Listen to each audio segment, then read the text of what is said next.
Президент США тоже расширяет свою жилплощадь. Возможно, это происходит потому, что Вашингтон боится иранской ядерной бомбы гораздо больше, чем хочет это показать.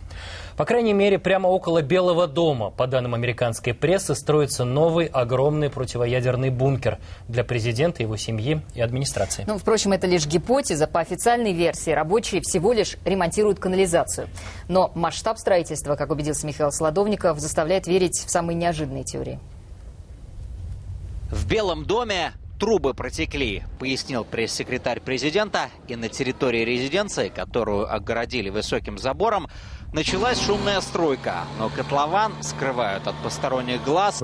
Белый дом утверждает, что водопровод ремонтируют. Но посмотрите на размах работ. Несколько этажей вниз. Это не канализацию латают. Мне известно из моих источников в секретной службе, они строят новый бункер против биологической и химической атаки. Подземелья Вашингтона разрастаются. В 1870-м речку Табер-Крик спрятали в специальный канал. Вот он, прямо под Капитолием. Здесь сохранилась вековая кирпичная кладка.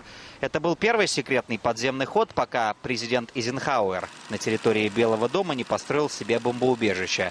Тогда время такое было. Подобные видеоролики юным американцам показывали в школе.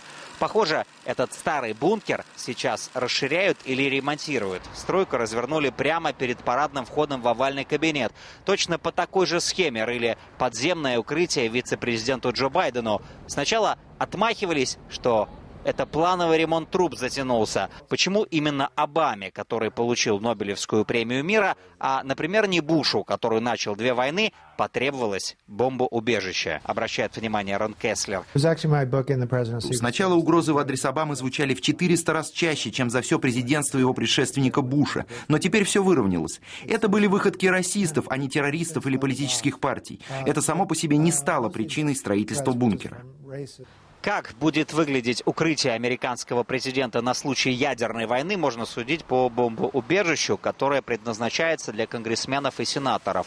Оно спрятано под больницей Гринбрайер под Вашингтоном за 25-тонным гермозатвором, ведущим в подземелье, 150 комнат и просторный зал заседаний. Белый дом из заурядного, пусть и просторного жилища в центре города за полвека превратился в настоящую крепость. Сперва появился кованый забор, в 50-х первый бункер, в 60-х президент начал летать на вертолете, и теперь, если глава государства и появляется на улице, то только однажды, во время инаугурации здесь, на Пенсильвании-авеню. Гарри Труман был последним американским лидером, который ходил пешком по Вашингтону без охраны.